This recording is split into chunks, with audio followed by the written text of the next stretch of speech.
Bueno, buenas tardes, bienvenidos y bienvenidas a todas y todos a este webinar em, de, coordinado por la Universidad de Salud y la SABE. Disculpas por los problemitas técnicos que tuvimos que empezar un poquitito más tarde. Bueno, como les decía, les damos la bienvenida a este webinar que titulamos Situación del dengue regional y local, que está cambiando.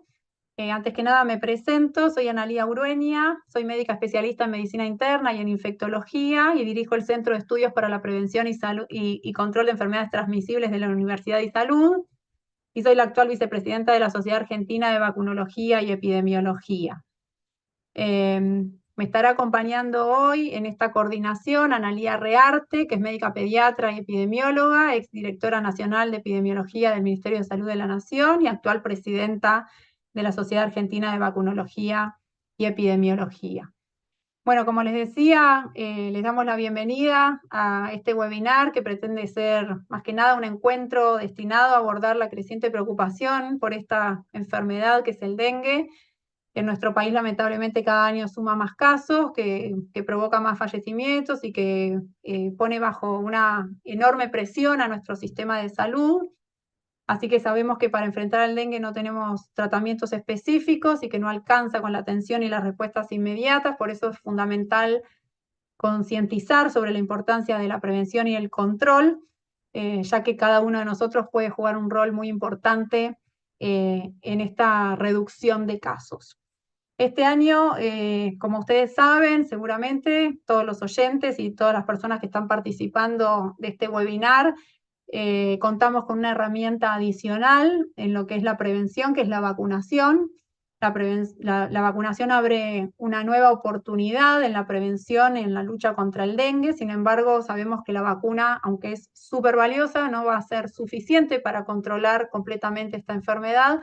Por eso creemos que es muy importante estar preparados para lo que se viene y adoptar una visión de prevención integral, ¿sí?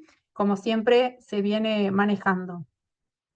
Nos complace contar con ustedes en este espacio para profundizar en estas medidas de prevención, para sacarnos dudas, así que les pedimos que a todos los oyentes que conecten, que hagan sus preguntas por el chat en esta transmisión por YouTube. Y bueno, vamos a tener el privilegio de escuchar a diferentes expertos destacados en este tema que nos van a dar información valiosa y actualizada. Nos acompañan hoy Solana Rapaport, quien nos va a hablar sobre la situación del dengue a nivel de la región y local y qué cambios estamos viendo particularmente.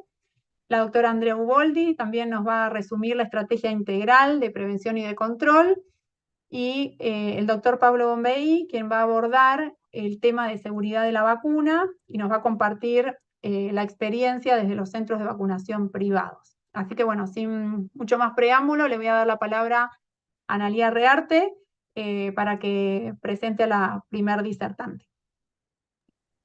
Gracias, Ana. Bueno, muchas gracias a todos los que están conectados, la verdad, y muchas gracias a Pablo, a Solana y a Andrea. La verdad es que tenemos un panel de lujo para esta hora que viene, así que les digo que los aprovechen, que pongan todas las dudas en el chat.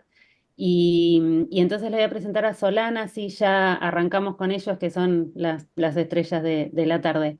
Solana es médica pediatra y epidemióloga, ¿sí? Médica de planta de la Unidad de Promoción y Protección de Salud del Hospital Materno Infantil Ramón Sardá. Es investigadora del Centro de Estudios para la Prevención y Control de Enfermedades Transmisibles de la Universidad de Salud y también miembro de la Sociedad Argentina de Vacunología y Epidemiología. Así que, Solana, te paso la palabra y muchas gracias. Bueno, buenas tardes a todos. Muchas gracias por la presentación y por la invitación a participar de este encuentro. Ahora voy a presentar a ver si puedo compartir la presentación. Me dice que no puedo compartir. Creo que hay que sacar la placa de fondo, capaz ahora, a ver, probamos. Ahí va.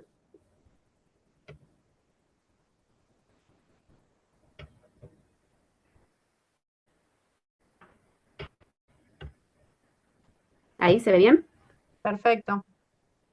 Bueno, entonces como dijo Analía, voy a hablar de la situación epidemiológica del dengue a nivel local y regional. El dengue es un arbovirus, es decir, un virus transmitido por artrópodos, en este caso un mosquito de la familia Flaviviridae. Se han identificado 4 serotipos de dengue, 1, 2, 3 y 4, y sabemos que la infección por un serotipo específico confiere inmunidad homóloga a largo plazo para ese serotipo y inmunidad heteróloga temporal para los otros 3 causada por un serotipo diferente, aumenta el riesgo de tener manifestaciones graves de la enfermedad. Y el espectro clínico es amplio, desde una infección asintomática en la mayoría de los casos, aproximadamente el 70% de los casos, hasta el dengue grave y la muerte del paciente. El vector de la enfermedad en nuestro país y en la región de las Américas es la hembra del mosquito Aedes aegypti. Seguramente ya todos conocemos las características del mosquito adulto, que es este mosquito que se ve negro con franjas blancas en sus patas, pero también es muy importante conocer el ciclo de reproducción del mosquito y sus formas inmaduras para tratar de cortar el ciclo de transmisión de las enfermedades transmitidas por el mosquito Aedes aegypti, que no es solamente dengue, sino también Zika, chikungunya, fiebre amarilla. Y justamente la medida más efectiva para cortar el ciclo de transmisión de estas enfermedades es la eliminación de los criaderos.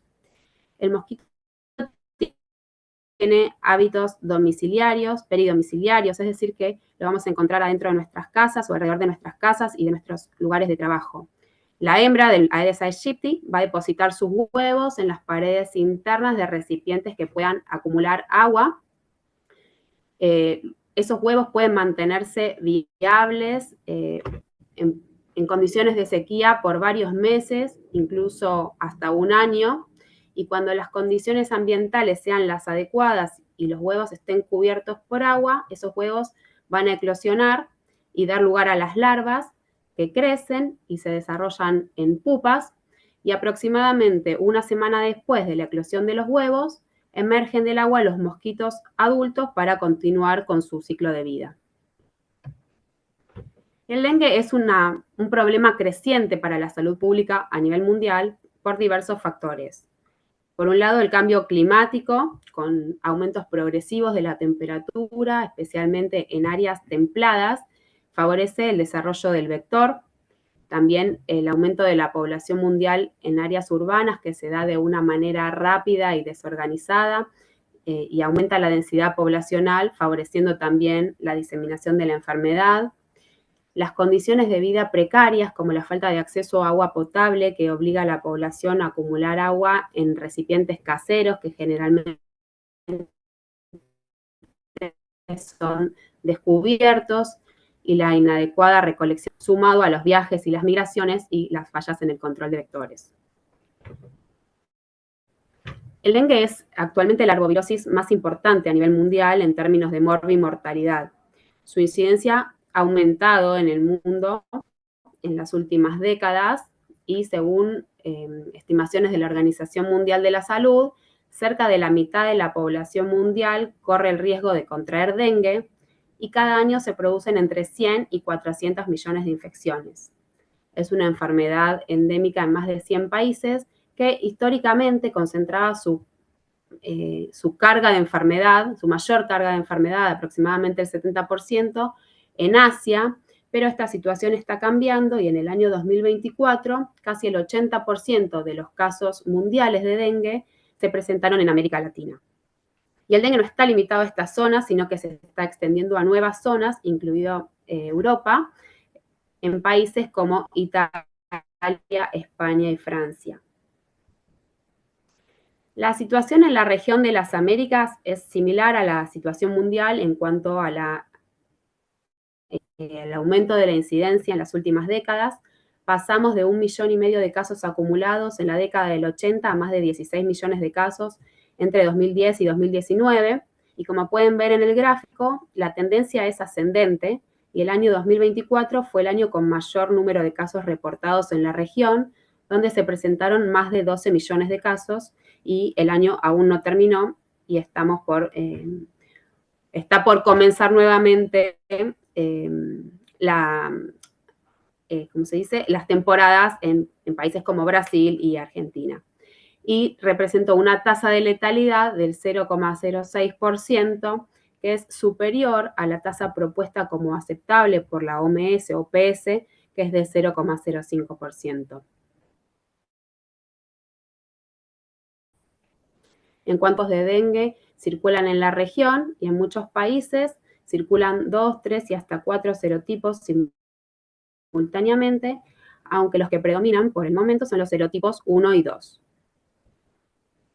Hasta acá mostré brevemente la situación mundial y regional para poner en contexto la situación epidemiológica de nuestro país. Desde la reemergencia del dengue en Argentina en el año 1998 hasta la actualidad, se registraron casos de dengue todos los años, excepto en el 2001 y 2005, y se registraron 5 brotes epidémicos. El primero fue en el año 2009, que no se ve en este gráfico, y luego en las temporadas 2015-2016, 2019-20, luego la temporada 2022-2023 y la última del 2023-2024. Lo primero que podemos notar es un acortamiento del periodo de interbrote, es decir, cada vez transcurrió menos tiempo entre un brote y el otro. Además, cada uno de estos brotes fue de mayor magnitud que el anterior. El de la temporada 2023-2024 fue el mayor brote que tuvimos en nuestro país, con más de 580.000 casos notificados, que representó más de 3 veces los casos notificados en el brote previo de 2022-2023 y más de 8 veces los de la temporada 2019-2020. Además, estamos viendo una expansión temporal de la enfermedad. Históricamente, el dengue en Argentina se comportaba con un patrón epidémico estacional, con un aumento de los casos en los meses de verano, y luego la circulación viral se interrumpía en el invierno y era necesaria la llegada de un caso importado para reanudar la transmisión. Pero ya desde la temporada 2022-2023 tenemos circulación viral persistente durante todo el año en las provincias del noreste de nuestro país. Y no solo estamos viendo una expansión temporal de la enfermedad, sino también una expansión territorial. Estos mapas corresponden a un estudio que hicimos en la Universidad de Salud, en conjunto con el Ministerio de Salud de la Nación y el Laboratorio Nacional de Referencia para Dengue, el Instituto Maiztegui, donde estudiamos la carga de enfermedad de dengue en Argentina en un periodo de 10 años, entre las temporadas 2010-2011 a 2019-2020. Y ya en este estudio vimos una expansión territorial, ya que el último brote que analizamos, que fue la temporada 2019-2020, fue el de mayor extensión geográfica, y allí se presentaron casos por primera vez en la región de Cuyo, en la provincia de San Luis, y hasta ese momento la región del sur era la única que no presentaba casos autóctonos de dengue. Pero el dengue continuó expandiéndose hacia el sur de nuestro país y ya hace 2 temporadas tenemos casos autóctonos en la provincia de La Pampa, que corresponde a la región del sur, así que son 19 jurisdicciones de las 24 del país, de las 5 regiones, las que reportan casos autóctonos de dengue. Y si bien las provincias de Río Negro y Neuquén por el momento no reportan casos de dengue autóctonos, ya se detecta presencia vectorial. Con respecto a la distribución de los casos por región, en el último brote, la mayor incidencia se dio en la región del noroeste, con 2.648 casos cada 100.000 habitantes, muy por encima de la incidencia del total del país de 1.239 casos por 100.000 habicentro. Pero si miramos el número de casos en vez de la incidencia, vemos que la región del centro fue la región que mayor número de casos aportó al total del país, con aproximadamente el 60% de los casos. Bueno, dijimos que hay 19 jurisdicciones del país que reportan casos autóctonos de dengue, pero si miramos al interior de cada una de ellas, vemos que la situación es heterogénea. Hay departamentos que tienen una alta incidencia de dengue y otros con incidencias más bajas, incluso algunos que no reportan casos autóctonos. Y esto es importante a la hora de pensar estrategias de prevención y control, como por ejemplo la vacunación. En relación a la distribución de los casos por grupo de edad, la mayor incidencia se observa en el grupo de personas de entre 20 y 29 años, seguido por el grupo de 30 a 39 y de 10 a 19, y las incidencias más bajas se registran en los grupos de edad de los extremos de la vida, tanto de menores de 10 años como de mayores de 80 años. Las hospitalizaciones muestran el mismo patrón de distribución que los grupos por grupo de edad que los casos, y la mayor tasa de hospitalización se observa en el grupo de adultos jóvenes. En la última temporada tuvimos 419 casos fallecidos, lo que corresponde a una letalidad de 0,072%, que es superior, como vimos, a la letalidad regional y a la propuesta por la Organización Panamericana de la Salud. Como pueden ver en el gráfico con la línea más clarita, se registraron fallecidos en todos los grupos de edad, con una tasa de mortalidad ascendente a medida que aumenta la edad, con una mayor tasa de mortalidad en mayores de 80 años. De los casos fallecidos que registraron comorbilidades, las más frecuentes fueron la enfermedad cardíaca, la obesidad, diabetes e hipertensión. Pero lo que quiero remarcar es que en más del 60% de los casos fallecidos restantes no se registraron datos sobre comorbilidades preexistentes. En relación a la circulación de serotipos en nuestro país, en el estudio que les comentaba de 10 años hasta el año 2020, el serotipo que predominó en color azul fue el serotipo 1 con el 78% de los casos, que estuvo presente en las 10 temporadas y predominó en casi todas ellas. Y si miramos lo que pasó en cada una de las temporadas, en cada una de las regiones, vemos que en algunos casos circularon 2, 3 y hasta 4 serotipos de dengue, aunque puede que no lo hayan hecho simultáneamente. En las últimas 2 temporadas circularon tanto los serotipos 1 y 2, pero el que predominó fue el serotipo 2, con el 56% de los casos en la última temporada. Pero en algunas provincias de nuestro país predominó el serotipo 2, como lo que sucedió a nivel global, y en otras provincias predominó el serotipo 1. Y se registraron muy poquitos casos de dengue 3 al comienzo del año en la provincia de Entre Ríos. Se registraron también 181 casos de coinfección entre serotipos 1 y 2, de los cuales 2 fallecieron. Y todos los datos que vimos hasta ahora los tenemos gracias a la vigilancia epidemiológica y de laboratorio que realizamos.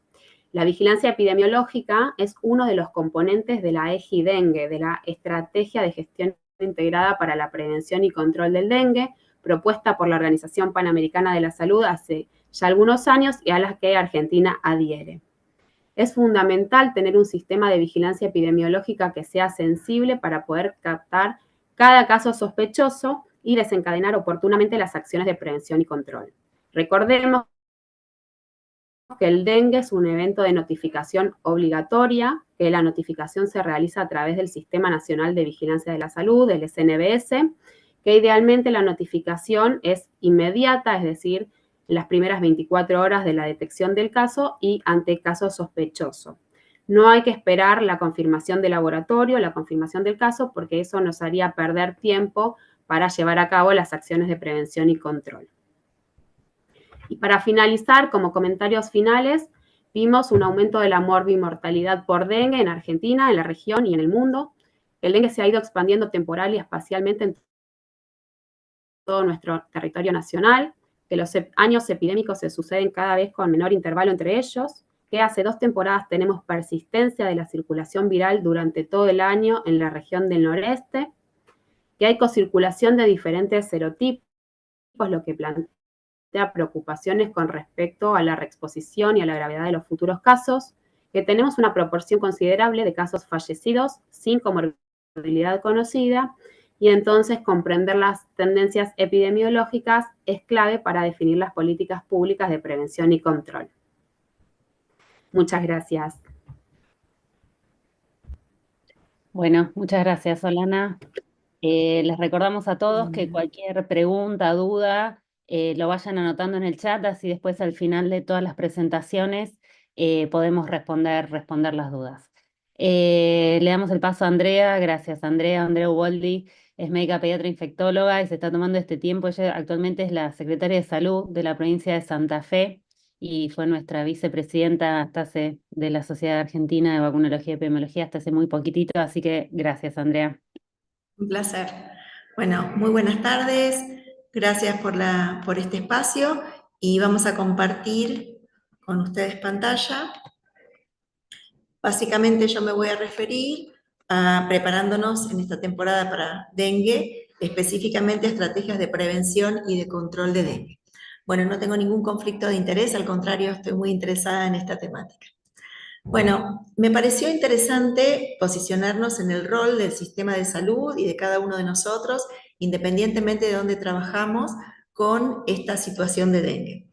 El primer aspecto está vinculado con qué recomendaciones digamos, decires damos con respecto a la prevención, pensando en las características, como bien explicó nuestra compañera, de esta enfermedad, así que este es un rol fundamental que tenemos y hay que seguir insistiéndolo. El segundo está vinculado con pesquisar los casos precozmente, y acá es un llamado de atención para todos aquellos que trabajan sobre todo en el subsector privado. En el caso de nuestra provincia ingresa habitualmente el dengue a partir de escenario viajero, pero como bien se mencionó, también podemos tener aparición de casos autóctonos. Y el tercer punto está vinculado con cómo debemos organizar nuestros procesos de atención. Aquí el triaje en las guardias, la categorización de los pacientes y el seguimiento de los casos es fundamental y está demostrado que esto disminuye la morbimortalidad. Una preparación especial con respecto al fuerte trabajo territorial en búsqueda activa de nexos, en categorizar en el domicilio, en trabajo articulado con municipios y comunas, y para este momento fundamental analizar qué comunicamos, y cómo trabajamos con la población y con nuestros pares. Bueno, sin duda el primero es la estrategia de prevención, todo lo que implica eliminación de inservibles o el descacharrado, y sin duda la utilización de repelentes, pero digo, aquí me quiero detener en decir qué tipo de repelente utilizamos, a partir de qué da el vínculo con los protectores solares, con la ropa, cuándo sí, cuándo no. No es suficiente entregar un repelente o recetar un repelente, sino explicar cómo se utiliza. El segundo aspecto que me parece importante es lo que se mencionó sobre vigilancia epidemiológica. Recordemos que hacemos vigilancia sindrómica, es decir, que a partir de fiebre, mialgias y cefalea, en un cuadro pseudogripal, en general seco, pensamos en el abanico de posibilidades, de lo que es emergente, reemergente o endémico, pero que también aquí tenemos que incluir desde una angina, una meningitis, una neumonía, porque todas cursan con el mismo cuadro. Fundamental reforzar, no puedo dejar de decirlo, quien reporta, cualquiera de nosotros ante sospecha en efectores públicos y privados. Sin duda no esperamos el resultado del laboratorio para iniciar las acciones de bloqueo, y fundamentalmente estas acciones tienen un orden y un origen a partir de lograr controlar la transmisión de estas enfermedades. Otro aspecto interesante es el fuerte trabajo territorial. Esto está frente a la persona que recibimos y nosotros definimos que es un sospechoso de dengue como caso sospechoso, recordar que hay que buscar el camino de esta persona, desde dónde vino, a dónde vive, a dónde trabaja, qué actividades realiza, para que nosotros nos sumemos al equipo de territorio, y ahí nos sumamos con integrantes de municipios y comunas o brigadas, como le querramos llamar, para poder buscar, por un lado, si esta persona podemos encontrar cuál es el caso índice o caso primario, para encontrar otros casos febriles que quizás no consultaron. Recuerden que de cada 4 casos que se infectan, 1 es sintomático y 3 son asintomáticos. Y por otro lado, de acuerdo a las características de cada lugar, en el caso nuestro, nosotros trabajamos con entrega de repelente y paracetamol, pautas de alarma y una revisita dentro de la semana, conociendo el periodo de incubación. Siempre en este caso y en esta enfermedad, el primer nivel de atención, sea consultorio, sea atención primaria con centros de salud o postas, es el que tiene que estar más reforzado porque el 99% de estas personas podrá tener una evolución favorable y no requerirá hospitalización, y sin duda el trabajo tiene que estar articulado con quienes levantan todos estos descacharrados y quienes tienen que realizar la fumigación focal del domicilio, peridomicilio y de las manzanas lindantes. Bueno, en este año particularmente tenemos el debut de la vacuna de dengue, y en este sentido vuelvo a repetir lo que un poco Analía manifestó al principio. Recordemos que esta es una enfermedad vectorial, que el patrón de control de esta enfermedad va a ser control. Lograr la eliminación, como pensamos en las inmunoprevenibles, aquí es imposible, vinculado por el tema del vector. Bueno, de las candidatas, la única que tenemos en el país, la única aprobada por el ANMAT, que es el ente regulador de medicamentos, alimentos y tecnología, es la vacuna de Takeda, que se llama Qdenga. Esta es una vacuna que desde el punto de vista de la estructura utiliza la estructura del dengue 2, es un virus atenuado, por lo tanto, atención, y ya pensamos cuáles son las contraindicaciones de esta vacuna, y sobre este esqueleto de la vacuna atenuada se van a insertar los otros serotipos, el 1, el 3 y el 4, a partir de proteínas de premembrana y proteínas estructurales con algunas mutaciones. Por lo tanto, es una vacuna viral atenuada, recombinante, porque no es solo el dengue 1, y también de tipo, digamos, de tipo cuadrivalente. Bueno, ¿tiene esta vacuna estudios? Digo, después de todo el aluvión de información con el tema de COVID, la gente nos pregunta si hay estudios publicados, nuestros compañeros nos preguntan si hay estudios publicados, y aquí recuerden entonces que esta vacuna tiene estudios publicados en fase 3, por los cuales se comenzó a trabajar sobre todo en población pediátrica, o sea que la población de 4 a 16 años es la que tiene la mayor cantidad de estudios, y esto está vinculado con la población de mayor incidencia que ocurre en los países endémicos, que es en este grupo poblacional. En este sentido, se hizo un estudio con 20.099 personas entre 4 y 16 años, se hizo una aleatorización 2-1, es decir, que 2 de estas recibían la vacuna y 1 recibía el placebo. Se trabajó en un espacio de países que fueran endémicos, por lo tanto, el peso de los seropositivos es del 72%, con un 28% de seronegativos, y se trató de hacer un seguimiento a largo plazo, vinculado esto con la experiencia de la vacuna anterior, del laboratorio Sanofi, para evaluar y para poder certificar, que es lo que se pidió, que no hubiera un fenómeno de tipo agravar la situación de las personas que se hubieran vacunado luego de un seguimiento de por lo menos 5 años. En esta vacuna lo que se buscó es establecer primero el intervalo de tiempo y la cantidad de dosis. Por otro lado, se trabajó en un seguimiento a 12 meses, buscando ahí que los objetivos son el criterio de valoración principal, la eficacia vinculada con el dengue virológicamente confirmado.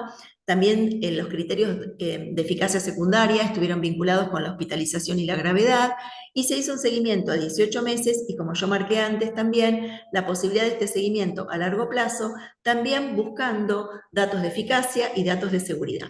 En este sentido, este estudio es el estudio principal, recordando, como vamos a ver más adelante, que se hizo un estudio de tipo inmunopuente para la población entre 17 y 59 años, y que al momento estudios publicados por encima de 60 años no existen. Bueno, ¿cuál fue este esquema de vacunación? Esta es una vacuna cuyo esquema no es una dosis y un refuerzo, sino que el esquema consta de 2 dosis. Estas 2 dosis son necesarias fundamentalmente para mejorar la respuesta de los individuos seronegativos. Como ustedes ven aquí, la seropositividad es del 85.3% luego de la primera dosis, y asciende al 99.5% cuando aplicamos la segunda dosis. El intervalo seleccionado es de 3 meses, pero recordemos, como cualquier vacuna, que independientemente del tiempo transcurrido, la segunda dosis se puede y se debe aplicar. Y por otro lado, el laboratorio tiene estudios de intervalos entre primera y segunda dosis de 1 año. Cuando analizamos cuándo se alcanza la protección, tenemos que recordar que siempre una primovacunación, por todo el mecanismo de respuesta inmune que esta vacuna lo tiene, requiere aproximadamente 14 días para tener anticuerpos en niveles adecuados, y fundamentalmente esta segunda dosis que aplicamos a los 3 meses permite la protección y durabilidad a lo largo del tiempo. Como interesante, esta vacuna durante su desarrollo encontró que un 85% de eficacia para dengue virológicamente confirmado en un análisis exploratorio que después vamos a analizar cuando veamos el rol de una dosis o de esquema completo, pero la recomendación sin duda es que este esquema es de 2 dosis separados por 3 meses. Cuando analizamos los estudios, estos estudios están publicados, estos estudios tuvieron que analizar 2 líneas, es decir, personas seronegativas que no hubieran tenido dengue y personas seropositivas, pero también recordar que como trabajamos con 4 serotipos, dengue 1, dengue 2, dengue 3 y dengue 4, hubo que combinar todos los resultados y análisis de estos resultados con estas variables.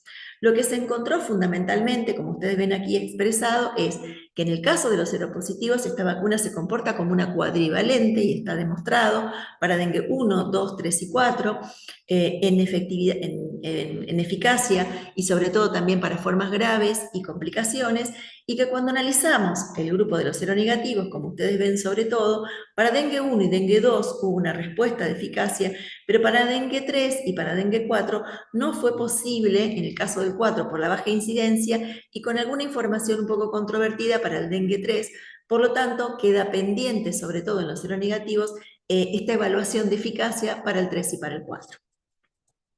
En resumen, lo que podemos decir con respecto a la eficacia de esta vacuna es que esta vacuna tiene una alta eficacia, un 80% de eficacia contra dengue virológicamente confirmado dentro del año de aplicada la vacuna, que a lo largo del seguimiento, sin duda, como ocurre siempre, para estas formas leves de eficacia comienza a descender, pero llega al 61%, y por otro lado, lo más potente es la eficacia frente a hospitalización a los 18 meses, que es del 90.4% y se mantiene alta en aproximadamente el 84% cuando basamos año tras año en 4.5 años de seguimiento.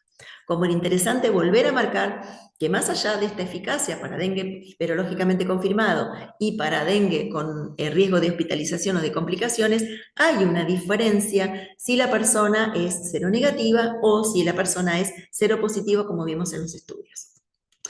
Bueno, con respecto a los efectos adversos, mencionar que como cualquier vacuna, es una vacuna de aplicación subcutánea, así que dolor en el sitio de inyección, enrojecimiento y molestia es lo habitual, y por supuesto estos ceden dentro de las 48 horas, y que también hay síntomas sistémicos que pueden estar caracterizados por fiebre, astenia, mialgia, dolores musculares, náuseas y vómitos.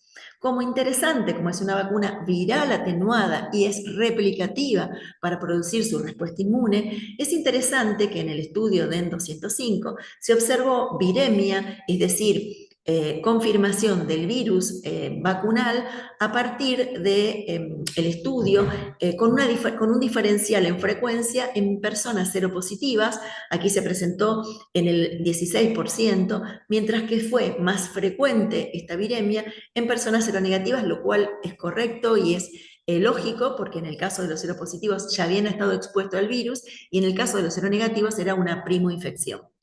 Esta viremia es transitoria, se presenta sobre todo luego de la primera dosis, también esto es consistente con lo que sabemos en vacunas, en general dura 4 días y fue rara luego de la segunda dosis, en general está determinada por fiebre, por síntomas de mialgias, artralgias y también en muchos casos el salpullido rayo.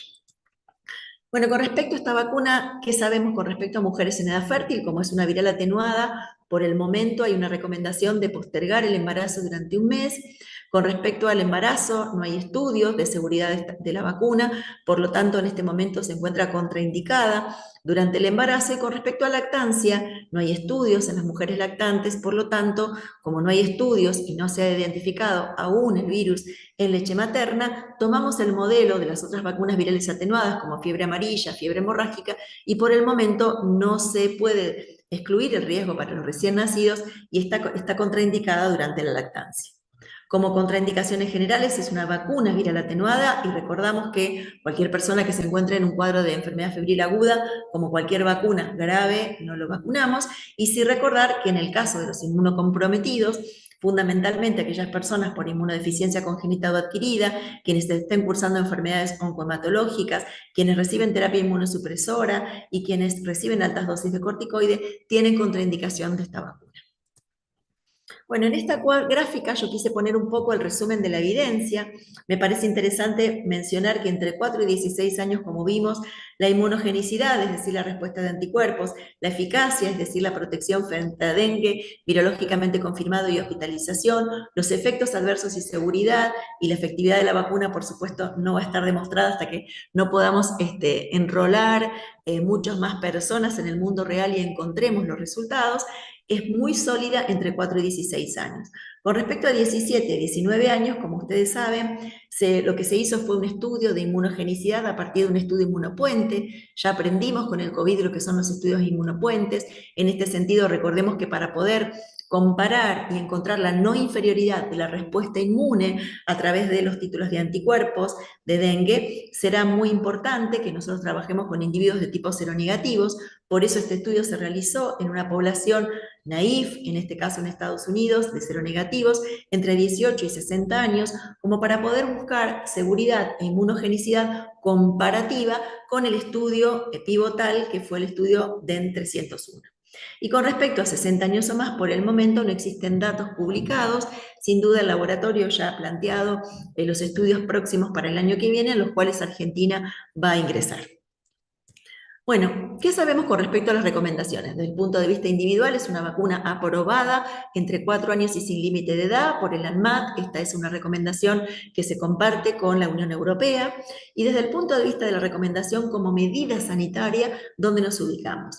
Bueno, la posición de la Organización Mundial de la Salud, a partir de su grupo asesor SAGE, plantea que para incorporarla dentro de programas de inmunización necesitamos espacios, áreas de alta transmisión, que tenemos que tomar el grupo de mayor frecuencia. En los países endémicos es entre 6 y 16 años, no realizar estudios de screening previo porque estamos trabajando con incidencia acumulada y una fuerte estrategia de comunicación.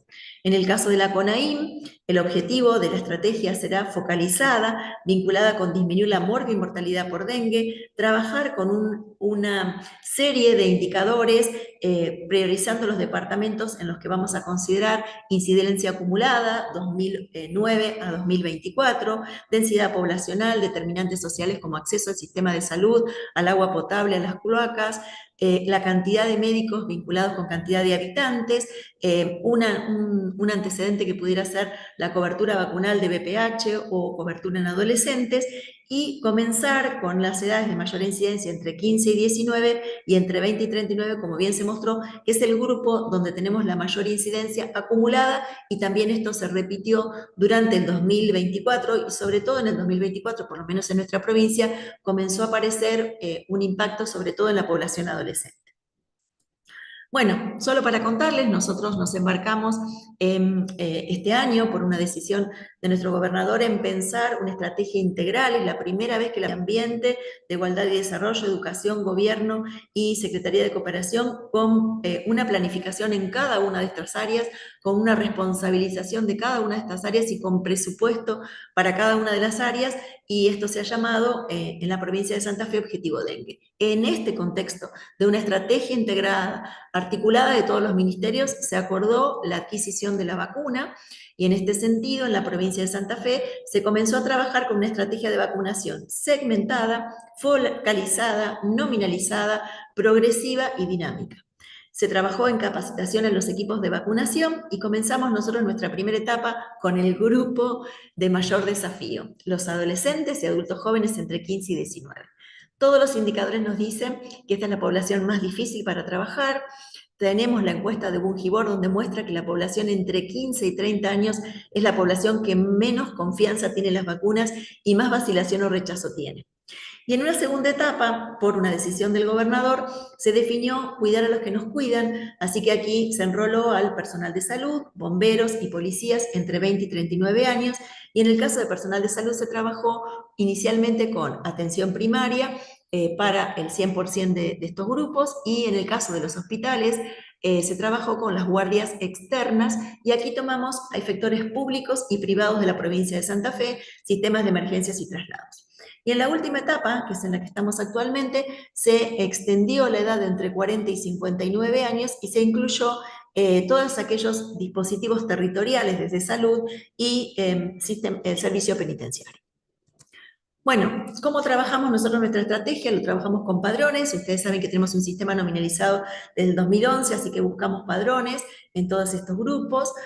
Por otro lado, se trabajó realizando triage de antecedentes. Hicimos un checklist con una hoja que permitiera a cada uno de los vacunadores recordar cuáles eran las preguntas fundamentales en embarazo, alergia y enfermedades que pudieran ser oncohematológicas o tratamiento inmunosupresor. Trabajamos muy fuertemente con la dilución de la vacuna, que lleva un tiempo, para poder disminuir lo que había reportado Brasil como anafilaxia y alergias. Trabajamos muy fuertemente con nuestro sistema de registro y carga nominalizada, identificando los lotes, y trabajamos con el diseño de un carnet y en observación entre 20 y 30 minutos, iniciando intramuro. Actualmente ya estamos en extramuros, saliendo a escuelas para vacunar, pero bueno, esta es un poco nuestra lógica de progreso. Bueno, algunas de las preguntas que tratamos de resolver, que están vinculadas con alguna información. Este es un estudio publicado que no está realizado con la vacuna de Takeda, pero sí está realizado con la vacuna anterior, en donde un poco trata de mostrar cuándo sería el tiempo óptimo para vacunar a aquellas personas que tuvieron dengue. Y si uno mira la respuesta inmune, recordando que este sería la exposición, el periodo de incubación, la viremia, que es donde nosotros vamos a utilizar las técnicas de NS1 y PCR, y la respuesta inmune en IgM y en IgG. Como bien se explicó, tenemos una respuesta de tipo homotípica o respuesta específica al serotipo y una respuesta de reacción cruzada. Y como ustedes ven aquí, hay una línea de beneficio, por lo cual si uno vacunara muy precozmente se encontraría con estos anticuerpos altos, y si vacunara entre los 3 y 6 meses ya tendríamos un descenso interesante de los anticuerpos cuando hay una respuesta que está bajando. Por eso, en general, si la infección ocurre, lo que uno encuentra como recomendación, aún no probado, pero utilizando los modelos con otra vacuna, es tratar de vacunar entre los 13 a 6 meses posteriores de haber tenido esta infección, fundamentalmente recordando que todo esto estará vinculado con la organización programática y también el escenario epidemiológico que tengamos en cada lugar. El segundo aspecto interesante será poder evaluar si hay una diferencial o podemos diferenciar una infección primaria por dengue de lo que ocurre en esta viremia que yo les mencioné. En este sentido es muy importante recordar que la metodología directa de PCR y la metodología de IgM-IgG son indistintas para la respuesta vacunal y la respuesta por virus salvaje. Y en este sentido será muy importante recordar que cualquier persona, aunque haya sido vacunada, si presenta síntomas febriles, debe consultar, debe ser categorizado y debe ser tratado como dengue, y después se verá si esto pudo estar vinculado con la viremia transitoria o con un virus salvaje, sobre todo al avanzar durante el brote. Y con respecto al antígeno NS1, lo que sí sabemos con este estudio de 205, no se detectó el antígeno NS1 cuando las personas estaban vacunadas, con lo cual un NS1 positivo nos podría orientar a una infección de virus salvaje, pero recordemos que el NS1 es un método de screening que tiene falsos positivos y falsos negativos. Bueno, y con respecto al rol de una vacuna, nosotros habíamos encontrado esta información a partir de la vacuna de Sanofi, en donde una dosis confirió protección significativa para dengue confirmado en participantes que ya tenían antecedentes de haber sido seropositivos, y en ellos se encontró que disminuía la hospitalización durante los primeros 3 años, pero no modificaba la respuesta en los seronegativos. Y en el caso particular de esta publicación, esta corresponde a lo que yo les mencioné con la vacuna de Takeda. Se evaluó el número de casos de dengue confirmados entre la primera y segunda infección y el tiempo de inicio luego de la eficacia de la vacuna, y en 50 casos ocurrieron de virus de dengue virológicamente confirmaron entre la primera y la segunda dosis, y ellos encontraron de modo exploratorio que la efectividad de la vacuna correspondía a un 82%. Con lo cual, esto podría posicionarnos en la posibilidad de la utilización de esta vacuna en escenario de viajeros y durante una situación de brote. Bueno, y para terminar y dejar espacio para las preguntas, solo mencionar lo que nosotros venimos repitiendo en nuestra provincia, que la vacuna es una herramienta más para combatir el dengue, que no va a reemplazar a las otras medidas de cuidado, que se debe continuar y trabajar con los equipos de salud, que el modelo de eliminación que tenemos en las inmunoprevenibles para estas enfermedades vectoriales todavía nos falta encontrar los resultados de impacto que esperamos tenerlos seguramente para el año que viene. Muchísimas gracias. Bueno, muchas gracias, Andrea. Le damos entonces la palabra a Pablo Bombey, es médico infectólogo, jefe de infectología del CEMIC, es miembro del departamento científico de la Fundación Vacunar e integrante de la comisión directiva de la Sociedad Argentina de Vacunología y Epidemiología e integrante y miembro de la comisión de vacunas de SADI. Pablo, gracias.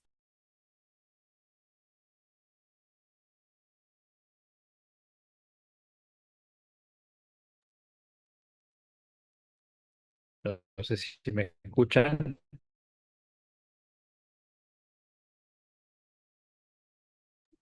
A ver, ahí. Sí, te escuchamos, Pablo. Ahora estás muteado. ¿Ahora me escuchan? Sí. Perfecto. Bueno, muchas gracias por la invitación. Yo voy a hablar de la experiencia de vacunación contra el dengue en el ámbito privado. Como dijo Andrea, la vacuna fue aprobada en abril del año pasado por ANMAT y en noviembre comenzó a aplicarse en el ámbito privado. Uno de ellos es vacunar. La siguiente.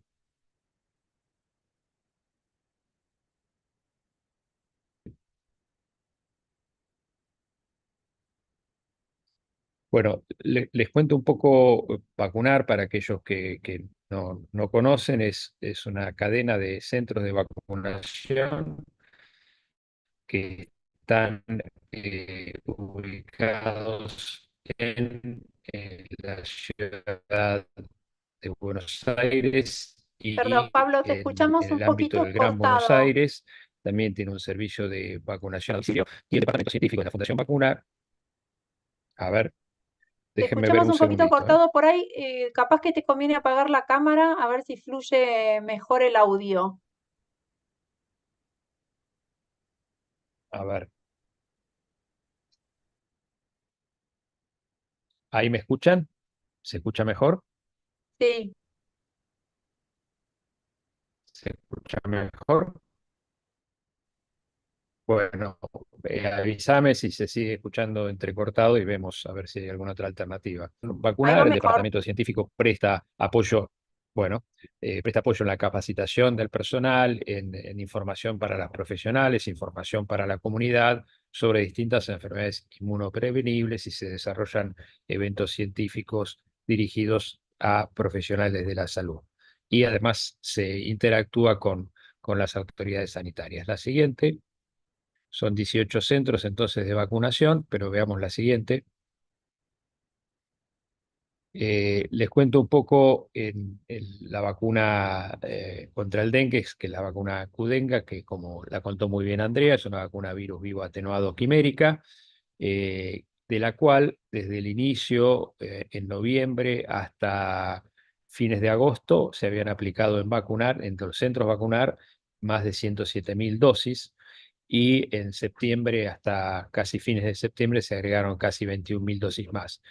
Fíjense en la tabla, en la primera dosis, un poquito más del 13% corresponde a adultos a partir de los 60 años, que este es el dato tal vez que genere más interés porque, bueno, es una vacuna, como también menciona Andrea, aprobada sin límite de edad, pero sin estudios de eficacia y seguridad después de los 60 años.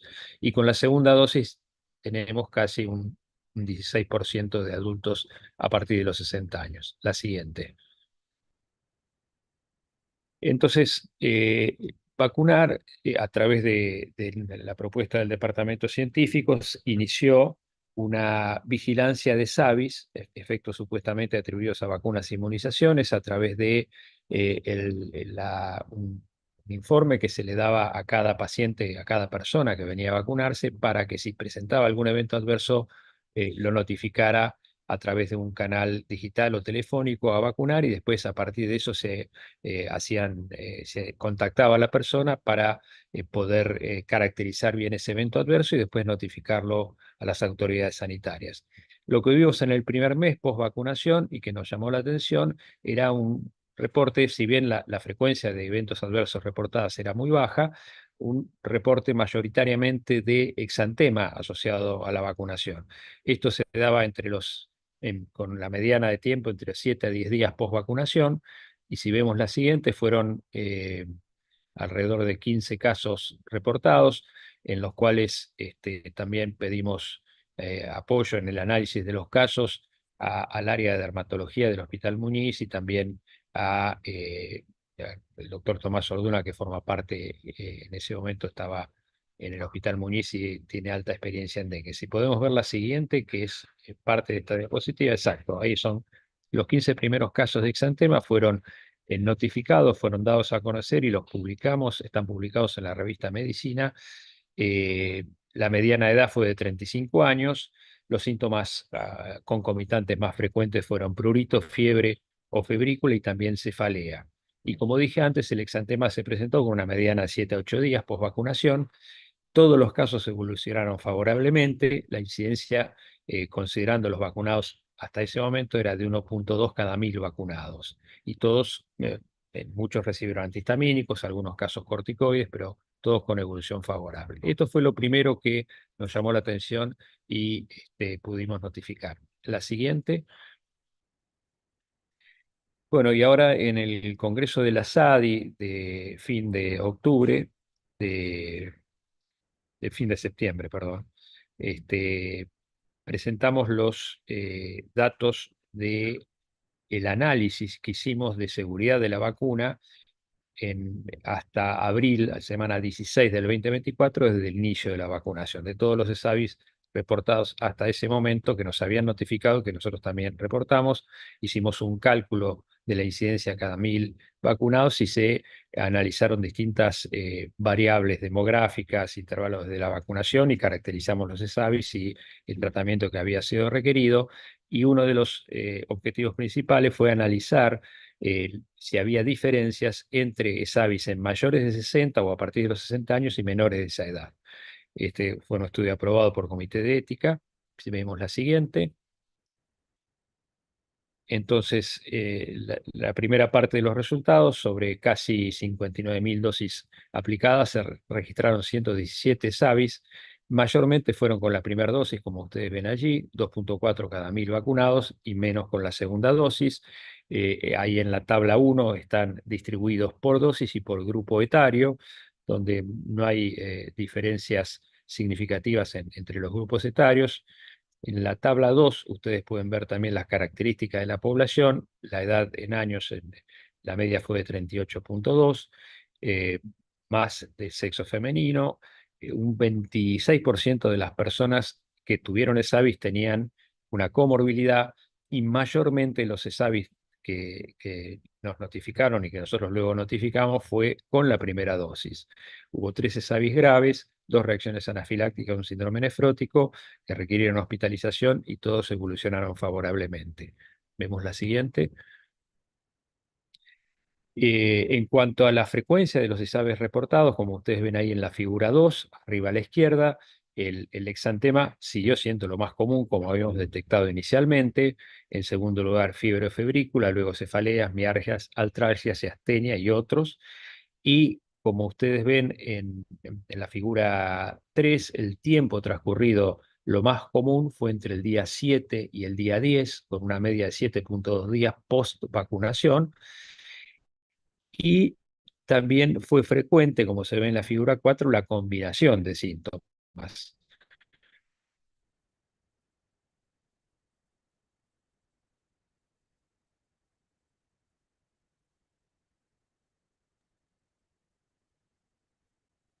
No sé si me escuchan ahí. A ver, se hizo como un bache, Pablo, no sé si te perdimos. Dijiste, te llegamos a escuchar hasta que hubo una combinación de síntomas en muchos casos. Exactamente. Bueno, lo que les estaba señalando es que la figura 4 lo que muestra es que la mayoría fueron síntomas combinados. Por ejemplo, fiebre y exantema fue lo más frecuente, pero también fiebre con cefaleas, exantema con cefaleas, fibromialgias, fiebre y dolor retroocular y otras combinaciones de síntomas.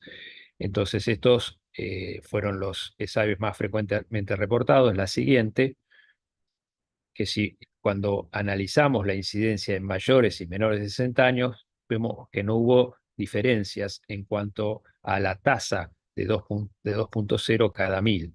Es decir, que no hubo una asociación significativa con las características de los SAVI tampoco, o sea que no vimos diferencia entre SAVI reportados entre personas de menos de 60 y mayores de 60, que consideramos que es un primer dato importante, porque más allá de la vacunación en viajeros en Europa, que no tiene límite de edad, fuera de esa zona, de ese territorio, Argentina es el país que más dosis de vacunas está administrando en este grupo etario, ya que, por ejemplo, en Brasil la vacuna está aprobada hasta los 60 años. Y pasamos la siguiente. Entonces podemos concluir que a través de vacunar y otros centros privados se inició la vacunación contra el dengue en nuestro país, a la cual luego, como mencionó Andrea, se han sumado distintas jurisdicciones del país a nivel público. Hasta fin de agosto en vacunar se habían aplicado más de 100.000 dosis de la vacuna. Uno de los aspectos que consideramos más importantes desde vacunar fue contribuir a la vigilancia de ESAVIS de la nueva vacuna TAC-003, para lo cual se desarrolló este sistema de vigilancia pasiva. Se publicaron los primeros datos de lo que nos llamó la atención en frecuencia, que fue el exantema. El sistema de vigilancia pasiva se mantuvo sensible y permitió realizar este seguimiento en la fase de postcomercialización de la vacuna. Luego de las primeras aproximadamente 60.000 dosis, como vimos, la mayoría de los ESAVIS reportados fueron no graves y más frecuentemente luego de la primera dosis. Y no hubo diferencias en el perfil de rectogenicidad en mayores o menores de 60 años. Esa es la última y bueno, les agradezco mucho la atención.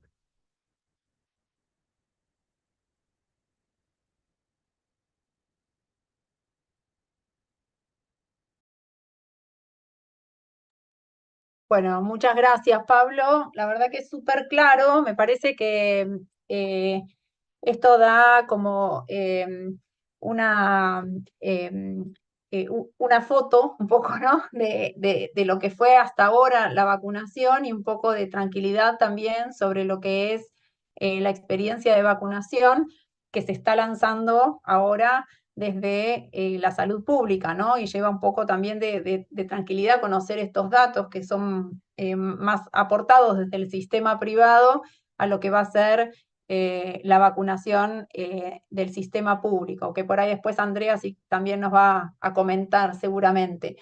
Creo que esto que ustedes reportaron inicialmente del exantema, ¿no? Que fue el primer reporte que ustedes hacen, coincide con esto que mencionaba Andrea de la viremia inicial, ¿no?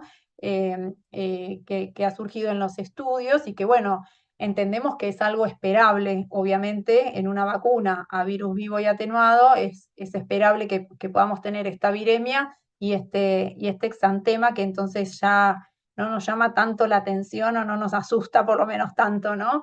Ahora que sabemos que se da. Hay muchas preguntas, muchas tienen que ver con esto de la vigilancia. Quizás como para terminar un poco con esta presentación que hizo Pablo y que ya que te tengo con el micrófono abierto, te pregunto algunas preguntas del público que surgieron. Por un lado, ¿cómo fue el circuito de la notificación? Vos mencionaste que esto fue una vigilancia pasiva, que es en general la vigilancia que hacemos en el país y en la mayoría de los centros de vacunación. No sé si querés mencionar un poco, con un poquito más de detalle, cómo hacían el seguimiento, cómo hacían esta notificación y cómo era el circuito de estas personas que se acercaban y mencionando lo que pasaba y a quién les... Yo la pregunta que me hago ahora, conociendo más de estos datos, es ¿a quién le decimos que se acerque al vacunatorio después de vacunarse y de por ahí presentar algún evento, ¿no? A quién, conociendo un poco los eventos adversos que estamos esperando o la reactogenicidad de esta vacuna. ¿Me escuchan? Sí, un poquitito cortado te escuchamos, pero a ver. ¿Se escucha, Analia? Sí. Sí, mejor me parece, Pablo. A ver. Ahora mejora. Lo que se hacía era, una vez que la persona se vacunaba, recibía un mail con las formas de comunicarse, pidiéndole que si presentaba algún evento adverso, algo que le llamara la atención, luego de la vacunación, lo notificara, se le ofrecía una notificación, un aviso digital o un número telefónico. Una vez que la persona se contactaba. A partir de ahí, el equipo de enfermería contactaba a la persona que había notificado para caracterizar bien el ESAVI y en algunos casos también los médicos del departamento científico hemos tomado contacto con algunos casos o inclusive los hemos controlado si fue necesario. A partir de eso, inmediatamente se hacía el reporte de SAVI a través de los canales oficiales, así que todos estos casos están notificados y también en SADI se presentó, el Ministerio de Salud presentó datos de los SAVI que son más amplios que esto indudablemente porque tienen otras fuentes de reporte también, pero digamos que esto fue un número importante de casos que fueron reportados y ese fue el canal a través del cual se hacían los reportes. Indudablemente esta es una vigilancia pasiva, no es una vigilancia activa, pero aprovecho para comentarles también que en el Congreso de SADI, un grupo del Hospital Italiano presentó un seguimiento retrospectivo donde contactaron a todas las personas de más de 60 años vacunadas, digamos, alrededor de 4 meses post vacunación y no tuvieron SAVIs importantes, no me acuerdo si era un N de 200 personas aproximadamente de 60 años o más, porque creo que ese es el dato de mayor interés y lo que genera preocupación, saber y poder tener algún dato de seguridad de la vacuna, porque uno piensa que, bueno, la eficacia puede disminuir por la edad, seguramente sea un poco menor, pero bueno, tampoco podemos decir que la vacuna deja de ser eficaz automáticamente a partir de los 60 años, sino que seguramente haya una disminución. Pero lo más importante creo es el dato de seguridad que creo que nos ayuda, como vos decías, Analía, a tener una mayor confianza en la vacunación. Buenísimo, sin duda es una de las mayores preocupaciones y las dudas más frecuentes que surgen alrededor de eso. De hecho, acá en el chat tenemos alguna pregunta que nos dicen entonces cuál sería, en base a toda esta información, la recomendación para los mayores de 60. Así que te pongo en ese brete.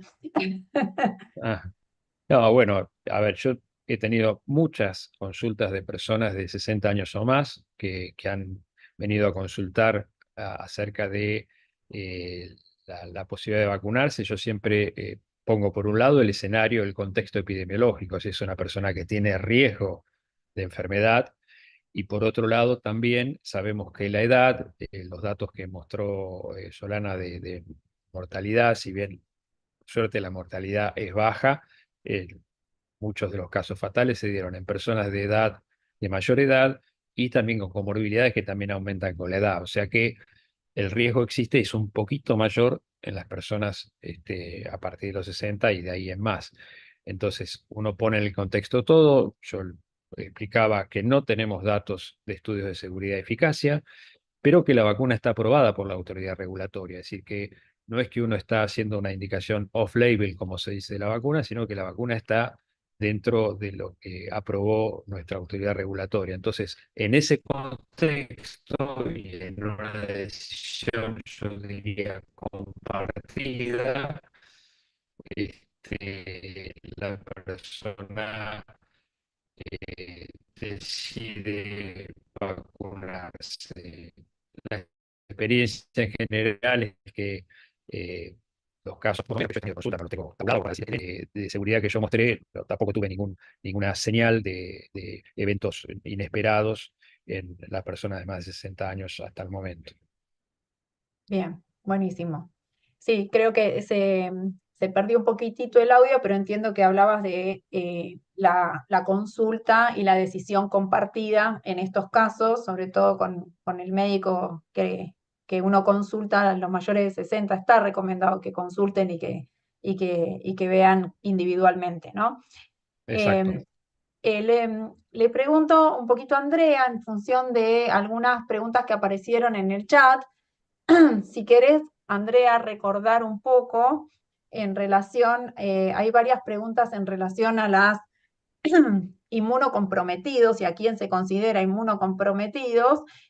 Por ejemplo, en población con VIH, si están suprimidos virológicamente, con cuánto CD4 podría ser el corte, o también en las personas con alguna patología oncológica, cuáles se consideran inmunosupresión y cuáles no, y lo mismo con los corticoides, si hay algún punto de corte para estas enfermedades, ¿no? Que son dudas también bastante frecuentes, porque en general cuando hablamos de inmunocomprometidos englobamos un poco todo y bueno, sabemos que no es tan homogénea la bolsa de los inmunocomprometidos. Bueno, como vos bien decís, la bolsa de inmunocomprometidos no es una bolsa homogénea, es muy heterogénea, y también nosotros estamos siendo muy cautos en el sentido de que siempre recordamos que cuando uno hace un estudio en fase 3, lo que selecciona es una población sana previamente. No hay estudios ni en diabéticos, ni en personas con 5 STEM más tomando tal medicación o tal otra. Estos estudios son los que se van el año que viene a comenzar en mayores de 60 sanos y mayores de 60 con comorbilidades. Entonces, mi recomendación general acá es pensar que sin duda las personas que están haciendo quimioterapia o las personas que están haciendo radioterapia, las que están utilizando drogas biológicas, son las que están más severamente inmunocomprometidas. Y como recomendación yo daría para las situaciones, sobre todo para los vacunadores que a veces reciben la indicación médica y tienen dudas de si realmente vacunar o no a alguien, es que en general uno consensúa con el médico de cabecera la situación inmune del paciente, porque digo, tanto en el paciente VIH como en el paciente oncohematológico en remisión, digo, la consulta más frecuente es paciente con cáncer de mama y tamoxifeno. Digo, bueno, estas son consultas que tienen todos los días, y lo que estamos trabajando fuertemente con el médico de cabecera para que nos defina la evolución de su tratamiento, la situación actual del paciente, el cual podría recibirla si no estuviera severamente inmunocomprometido. Vuelvo a marcar que no hay evidencia en estos grupos poblacionales, así que uno podría utilizar como base las recomendaciones que usamos en el caso de VIH o pacientes que no están severamente inmunocomprometidos, que utilizamos por ahí para fiebre amarilla o para triple viral o para fiebre hemorrágica, pero no hay nada escrito. Así que nosotros nos manejamos con el severamente inmunocomprometido, sin duda que no, y en aquel que tenemos dudas por el tipo de medicación que recibe, por las dosis que recibió, utilizamos la recomendación de su médico de cabecera, explicando al médico de cabecera que es una vacuna viral atenuada replicativa para valorar riesgo-beneficio. Y vuelvo a marcar lo que dijo Pablo, es muy, muy importante la condición epidemiológica, la situación epidemiológica. Digo, no es lo mismo una persona que vive en el centro, que se ultra cuida, que vive en un 7º piso y que usa repelente todo el tiempo, aquel que va a estar trabajando en áreas donde el riesgo es mayor. André, te hago una consulta, dos en realidad. Una es cómo está la experiencia de ustedes en lo que van ahora en relación a adherencia, solicitud, la gente la quiere, la rechaza, preguntas, dudas. Y otra consulta, por esto que vos decías al inicio de esta estrategia integral, porque me parece que sigue surgiendo todo el tiempo cuando empieza. Primero, dejar en claro el no reemplazo, ¿no?, de la vacuna por toda la estrategia, pero enseguida cuando empieza esto, empieza de vuelta que ¿por qué no fumigamos? Fumiguemos todo y demás. Entonces, que hagas Bien. alguna referencia a eso. Bueno, nosotros tenemos una situación paradójica. En este momento la vacuna no está en el subsector privado. Yo quiero aclarar que la formulación que nosotros utilizamos en el sector público no es igual a la del subsector privado. Trabajamos con frascos con solvente isoluto y no la formulación de forma de jeringuita que tiene el subsector privado. Y entonces hay una gran demanda del subsector privado que quiere vacunarse, pero tenemos situaciones desiguales con respecto a la adherencia. El primer grupo absolutamente complejo es de 15 a 19. Ahí estamos muy complicados. Nosotros comenzamos con padrón nominalizado, y ahí también es muy interesante recordar que el padrón nominalizado no es muchas veces el mundo real. Digo, en el caso, por ejemplo, de los chicos de 19, nos encontramos que se habían ido a estudiar, por lo tanto no residían en el lugar, y en el caso de 15 a 18, no todos estaban en condiciones de vacunarse porque no vivían ahí, porque su historia tenía ciertas particularidades. En ese grupo poblacional está siendo muy difícil la adherencia. nosotros vamos muy lento en esa población, empezamos muy fuertemente intramuros y en este momento estamos saliendo a las escuelas, pero digo, ahí también tenemos algunas cuestiones raras, ¿no? Que tenemos que el adolescente quiere, pero los padres firmaron que no, cuando ya por el Código Civil de Argentina a partir de los 13 tenemos autonomía progresiva, pero sigue estando con la escuela esta cuestión de pedir la autorización de los padres para vacunarlo dentro de la escuela. El segundo gran hallazgo fue la población de 20 a 39. Como dicen las estadísticas, no cree en las vacunas. Así que nuestra población de personal de salud entre 20 y 39 y la población de policías ha sido muy duro de vacunar, no así los bomberos, que el 100% de los bomberos te diría que se vacunaron todos y fueron en búsqueda de la vacuna.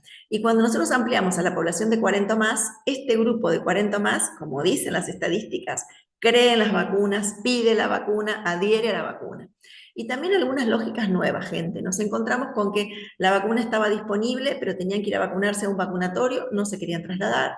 Por lo tanto, tuvimos que llevar la vacuna al efector para vacunar. Digo, cosas que en otro momento, y aún conociendo el contexto social, que en este momento la vacuna está faltando, aún con ese contexto y que la vacuna era gratuita, aún en ese contexto está siendo difícil esta vacunación. Vuelvo a marcar, es un antes y un después con 40 o más, que entre 15 y 19 y entre 20 y 39. Nosotros estamos haciendo farmacovigilancia activa y pasiva, no la estamos haciendo, tenemos sistema online de registro de farmacovigilancia, así que se carga directamente en el sistema, y sí fuimos muy cuidadosos con los mensajes de farmacovigilancia activa por todo el tema de los WhatsApp y los robos de información, porque la gente no quería responder a los mensajes de WhatsApp vinculado con lo que ocurrió durante la pandemia con números del ministerio que te estoy llamando por la vacuna y demás, así que fuimos muy cuidadosos con esto. Desde gobierno se hizo un trabajo muy, muy fuerte de, a través de las bases nominalizadas, mandar mensajes a la población de 15 a 19, explicándole qué centros tenían cerca para vacunarse. Eso fue muy fácil en el norte, donde 3 departamentos se vacuna el 100% de los chicos de 15 a 19, y fue muy artesanal en Rosario, donde ahí estamos vacunando 17 territorios y 26 centros de salud nada más, así que hubo que hacerlo muy personalizado en ese sentido. Así que bueno, venimos avanzando, estamos en casi 28.000 dosis aplicadas, pero muy acelerado, con 40 o más, y mucho más lento con la población mucho más joven. Lo segundo, nosotros celebramos esta estrategia integral del gobierno porque nosotros este año nos vamos a correr del descacharrado asistido, que muchas veces está a cargo del equipo de salud. El equipo de salud se tiene que dedicar a la vacunación, a la comunicación, a la estrategia preventiva y al triage y categorización de los pacientes y seguimiento. En ese sentido, se está trabajando muy fuertemente con esto que vos mencionás, que municipios y comunas tengan sus propios equipos, que se trabaje con ovitrampas, con descacharrado asistido, y recordar que la fumigación es cuando llegamos tarde, cuando ya tenemos el caso confirmado, y ser muy cuidadosos con la fumigación en el marco de saber que la resistencia de los mosquitos a la permetrina está creciendo y que nosotros no tenemos demasiados otros insecticidas como para pensar. Está todo lo que ustedes conocen, que se está trabajando en algunos países como Colombia y Brasil, con el tema de la modificación genética de los mosquitos a través de la bacteria Wolbachia. Esto es muy costoso, muy caro para nosotros en Argentina, así que tenemos que ser muy cuidadosos. Y por otro lado, también ser muy cuidadosos en el marco de saber que nosotros estamos hablando de Aedes y que también tenemos otros mosquitos como Culex. Recién ya me llamaron y me escribieron diciendo ya hay mosquitos en Santa Fe con el calor, pero digo, bueno, también ser muy cuidadosos con esto, cuáles son las características de los mosquitos, y también cuidado con la fumigación en el marco de predadores como las libélulas y otros insectos que son predadores naturales de los mosquitos.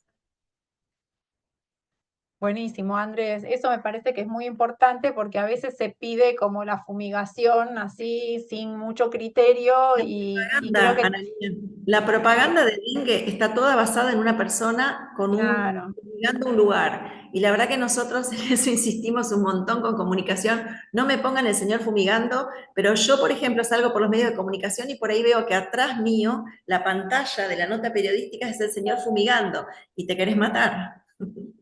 la verdad que sí. Bueno, le quiero preguntar a Solana, em, ya que ella estuvo mostrando números y datos duros, y duros en todo sentido, duros porque, porque son exactos y duros porque son tremendos. Bueno, se está hablando mucho de que esperamos como una temporada muy importante de dengue, ¿no? En nuestro país, en esta temporada que se viene. Entonces, primero preguntarte, a ver, ¿por qué estamos esperando una temporada tan importante de dengue? ¿Y por qué se dice que esperamos una temporada tan importante de dengue? Y segundo, preguntarte por qué es necesario, más allá del dengue, seguir insistiendo con las medidas de prevención y de control vectorial, Lana.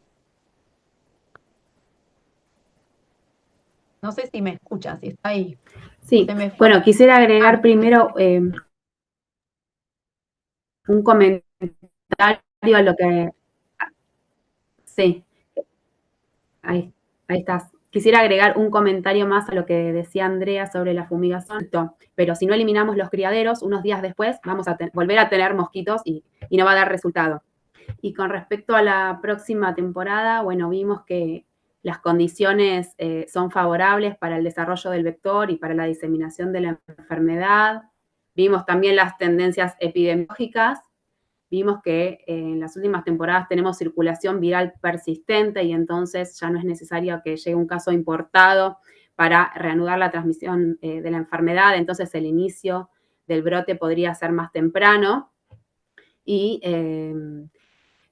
tenemos que estar atentos también a la introducción de nuevos serotipos, como los serotipos 3 y 4, que no están circulando ampliamente en nuestro país, y sabemos que en países vecinos, como Brasil, tuvieron muchos casos de dengue por serotipo 3 este año, que puede producir un gran compromiso neurológico. Así que por todos estos motivos, creemos que puede ser una temporada con muchos casos de dengue y tenemos que estar muy atentos y hacer una buena vigilancia epidemiológica. Y con respecto a las estrategias de prevención y control, como bien marcó Andrea en su presentación, la vacuna es una herramienta muy importante, pero es una herramienta más de una estrategia que debería ser integral. Hay además muchas personas que tienen contraindicada la vacuna, que no se pueden vacunar, y hay otras enfermedades que son transmitidas por el mismo mosquito, como Zika o chikungunya o fiebre amarilla, que también circulan en países vecinos. Así que la vacuna es una muy buena noticia, pero tenemos que continuar con todas las otras herramientas y llevar a cabo una estrategia integral de prevención y control.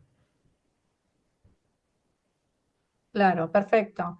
Bueno, sí, creo que eso es importante, ¿no? Porque hablamos mucho de dengue, pero a veces olvidamos que este mosquito también transmite otras enfermedades y que están muy cerquita, ¿no? Y que de hecho hemos tenido ya también casos, sobre todo en chikungunya el año pasado, con lo cual es probable que también tengamos y bueno, todavía no tenemos vacuna disponible y las estrategias de control y vectorial son las mismas, así que creo que en eso insistir también. Hay algunas preguntas en el chat que por ahí me tomo el atrevimiento de contestar rápidamente. Preguntan por la vacuna brasilera, la vacuna, hay otra vacuna en desarrollo, que es la vacuna del NIH y que está desarrollando también el Instituto Butantan, que todavía está en fase 3, todavía no tenemos esa vacuna comercializada, se aclara porque acá preguntan si existen dos vacunas, la brasilera y la japonesa. En este momento la única que tenemos registrada y comercialmente disponible en nuestro país es la vacuna Qdenga, que es de origen japonesa, y la otra vacuna que mencionan acá, que es la brasilera, está en desarrollo, todavía no tenemos esa vacuna disponible ni acá ni todavía en ningún lado está registrada aún. Después preguntan también si la vacuna es anual, decimos que no. Ya explicó Andrea que son 2 dosis separadas por un intervalo de 3 meses, pero por ahora no hay datos sobre la necesidad de algún refuerzo. No sé si alguien quiere hacer alguna aclaración. Pablo o Andrea, no sé si... Yo solo mencionar esto que siempre hace ruido, sobre todo post pandemia. ¿Por qué 4.5 años? Digo, lo aprendimos con hepatitis A. las vacunas se comienzan a estudiar y se sigue la cohorte a lo largo del tiempo. Entonces, como es una vacuna nueva, por ahora podemos documentar el seguimiento durante este periodo de tiempo. Necesitaremos tener estudios de efectividad en el mundo real y ver el impacto de la vacuna en estos escenarios de vacunación. En este sentido, Indonesia, Brasil y Argentina son quienes están implementando la vacuna en programas de vacunación diferentes, con grupos diferentes, pero digo, necesitamos esos datos y sin duda, en la medida que pasen los años, vamos a tener más datos, vamos a tener más evidencia y ahí se podrá valorar si es necesario o no la situación de refuerzo. Sí, un Perfecto. comentario con respecto al refuerzo, que hay parte de la corte TIDES que mostró Andrea, está en seguimiento, digamos, para ver la necesidad o no de refuerzo. Así que hay un estudio. Por ahora no hace falta, pero se está viendo si en el futuro no va a ser necesario. Todavía no están publicados esos datos, ¿verdad? No. Ok. Bueno, también preguntaban por acá, Pablo, ya que te tengo con el micrófono abierto, que hay mucha preocupación por el faltante de la vacuna en el subsector privado. Y en ese sentido, ¿qué pasa? Quizás podemos aclarar, ¿qué pasa si me di la primera dosis y ya pasaron más de 3 meses y no tengo todavía la segunda y entro en pánico? Bueno, lo importante es puntualizar también, como señaló Andrea, que hay entre primera y segunda dosis hay datos de eficacia de más del 80%. Lo otro que hay que puntualizar es que no hay que dar la segunda dosis antes de los 3 meses, eso es seguro. Muy probablemente tengamos posibilidad de darla después de los 3 meses. Cuando se estudiaron los intervalos de dosis, se vio entre 3 y 12 meses, es decir, que se probó y se vio que la mejor respuesta se consigue con la segunda dosis dadas a los 3 meses, pero no quiere decir que si uno la da posterior a los 3 meses no vaya a obtener una buena respuesta. Es decir, que si hay una situación crítica con una escasez de insumos transitoria, que me imagino yo, por lo que tengo entendido, se va a ir corrigiendo con el tiempo, uno puede aplicarse la segunda dosis más tardíamente, y seguramente va a completar la protección con esa segunda dosis, aunque sea administrada un tiempo después. Perfecto. Bueno, creo que había otra pregunta sobre la seguridad de la vacuna en los niños. Creo que esto lo respondió Andrea en los estudios que mostró. La vacuna mostró seguridad y eficacia a partir de los 4 años. La vacuna no está registrada por debajo de esa edad, ni en Argentina, ni en ningún país del mundo, así que a partir de esa edad sí, pero por debajo de esa edad hasta el momento no estamos vacunando. Y bueno, hay bastantes preguntas, muchas muy puntuales, así que me parece que estas las vamos a tener que dejar para otra oportunidad, porque si no nos van a matar. Son las 7:30 y acá nos quedaríamos horas haciéndoles preguntas a todos los disertantes, porque la verdad que es un lujo tenerlos. No sé, Anita, vos si querés hacer algún comentario más, o No, te parece muchas que... preguntas sobre inmunosupresión, sobre contraindicación. Creo que Andrea contestó y contestaron ahí ya la gran mayoría. Bueno, yo creo que hemos hecho un lindo recorrido desde lo epidemiológico, como mostró Solana, con la expansión espacial y temporal del dengue, el aumento de los casos temporada tras temporada y por qué esperamos una temporada tan importante en este 24-25. Esta región del centro que está teniendo más número de casos, ¿no? Aunque la incidencia se mostraba un poco mayor todavía en el norte, pero que la impronta del centro que está tomando como más protagonismo, ¿no? Y este patrón de circulación que preocupa y esto que mencionaba del serotipo 3 y bueno, estar atentos a la introducción de este serotipo, así como la importancia de la vigilancia epidemiológica que nombraban Solana y Andrea, y de la notificación, que todos tenemos que estar súper comprometidos con esa notificación de los casos y de los eventos adversos, ¿no? Que creo que alguien lo mencionó, pero que todos podemos notificarlos, es SAVI, no tenemos que ser un vacunador o un centro que está vacunando para poder notificar. Cualquiera que detecta un ESAVI en el consultorio tiene que notificarlo, es obligación notificarlo para poder estudiar estos casos y para poder llevar mayor confianza a la población, ¿no? Si conocemos estos eventos adversos, es la mejor forma después de poder dar tranquilidad y de conocer lo que esperamos de la vacunación. Así que bueno, Andrea nos resumió también la importancia de la estrategia de control integral, las principales características de la vacuna, y más allá de que hay resultados discriminados por seronegativos, seropositivos, que no requerimos testeo serológico antes de la vacunación, y bueno, y la importancia también de la comunicación, ¿no?